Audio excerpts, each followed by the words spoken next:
Suasana kawasan wisata Malioboro, Yogyakarta berangsur kembali normal setelah terjadi kerusuhan dalam unjuk rasa menolak Undang-Undang Cipta Kerja. Aktivitas wisatawan di Malioboro dan di gedung DPR DIY juga berjalan seperti biasanya.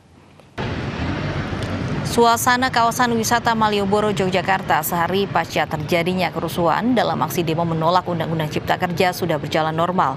Kondisi arus lalu lintas di Malioboro serta aktivitas para pengunjung, wisatawan maupun warga juga sudah berjalan seperti biasanya. Kafe yang berdekatan dengan gedung DPRD DIY yang sebelumnya terbakar dalam aksi unjuk rasa saat ini masih tutup, tidak beroperasi. Pihak kepolisian masih melakukan pengusutan mengenai pelaku pengerusakan dan provokator kerusuhan dalam aksi kemarin. Sedangkan pihak DPRD DIY juga masih melakukan inventaris jumlah kerugian.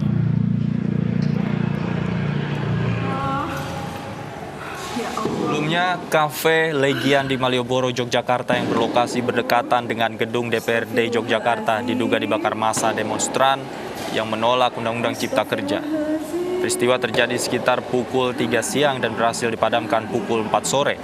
Menurut saksi mata, sempat tercium aroma bensin dan minyak tanah di sekitar lokasi kafe yang terbakar. Astagfirullahaladzim. Dan untuk mengetahui kondisi terkini di Kafe Legian Garden Jalan Malioboro, sudah bersama kami rekan Anissa Rizkia langsung di tempat kejadian. Anissa, bagaimana kondisi Kafe Legian pasca terbakar?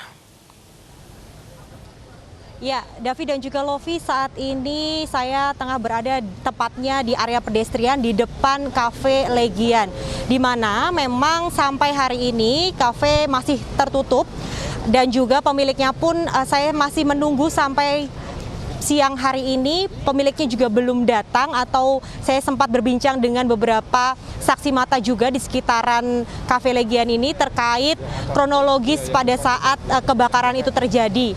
Nah, untuk mengetahui lebih dalam lagi pada saat aksi penolakan dari Undang-Undang Cipta Kerja bersama saya Bapak Sulistiono selaku tukang becak yang juga menjadi saksi mata pada saat aksi unjuk rasa itu terjadi. Bapak bisa dijelaskan? Waktu itu Pak ada aksi demo pertama kali damai Mbak. Oke. Damai. Yang kedua itu belum sempat orasi atau apa-apa, massa udah langsung mengepung kantor gedung DPR. Langsung saya lihat itu begitu anarkis ya, melempar barang-barang itu ke dalam gedung DPR.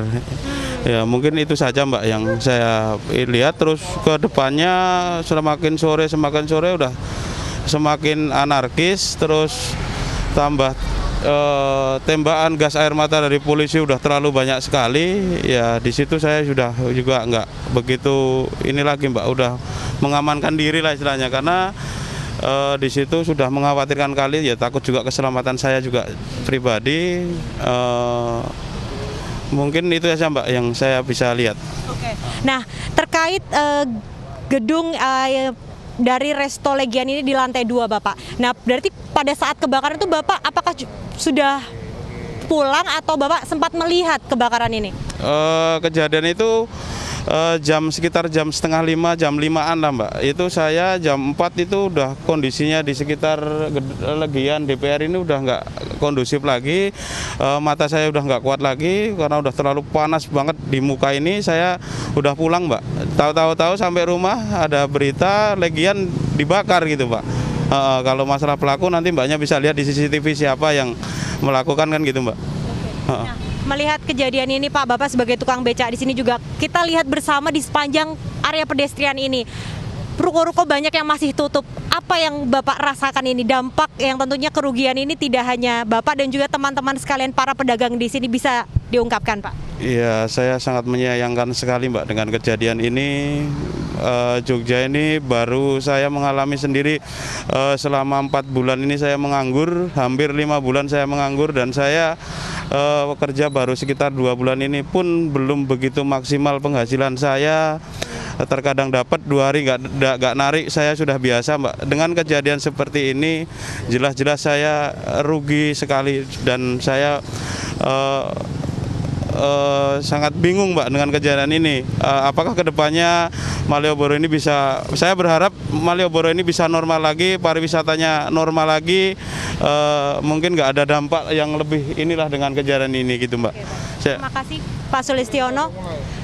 Dan pemirsa, pada saat unjuk rasa kemarin dibubarkan secara persuasif begitu, yang dilakukan oleh pihak kepolisian, saya sempat mewawancarai Kapolresta Yogyakarta yang berada di lokasi. Berikut wawancara saya dengan Kombes Pol Purwadi Wahyu Anggoro.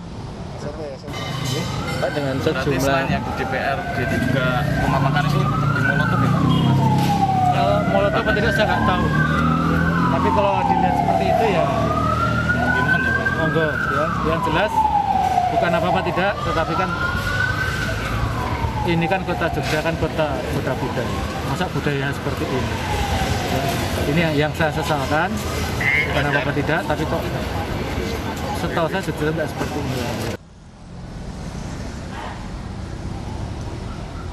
Demikian Davi dan juga Lovi, laporan sementara dari area pedestrian Malioboro. Kembali kepada Anda di studio. Baik, kita harapkan kota wisata Yogyakarta kembali normal seperti biasanya. Terima kasih Andisa Rizkia melaporkan langsung dari Yogyakarta.